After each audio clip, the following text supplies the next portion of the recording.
Happy Thanksgiving, my friends. My name is Mushmello from Dark and Creepy Diamond Painting. I wanted to take this time to introduce you to a series that I have on my channel called Tales from the Whipped, where we work on a work in progress together while I tell you a story about true crime, a ghost story, a scary story, an urban legend, and things of that nature. Without further ado, let's jump in. Turkey Day is upon us, my friends, and it got me thinking about all the goodies we're going to be gobbling from our tables, which sort of led me to thinking about digestion issues, which then reminded me of a story that my father told me about a true crime that occurred in my hometown of Champaign, Illinois. This, my friends, is the story of how Michael H. Kenyon got his nickname as the Champaign Enema Bandit. This criminal perpetrated a decade-long series of armed robberies of female victims where he would give them enemas during their assault.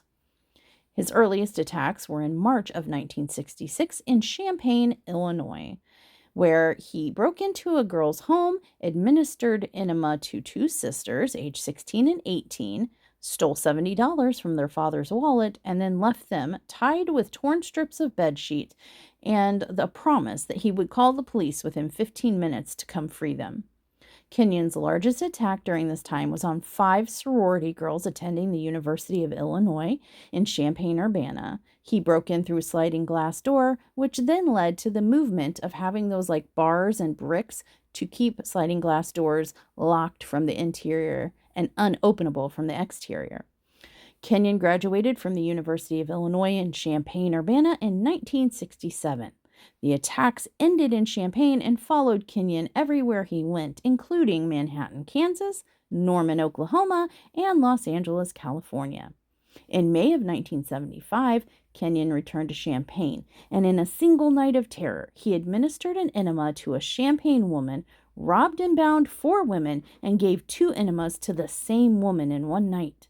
Kenyon, the Champaign Enema Bandit, was arrested in suburban Chicago a few weeks later.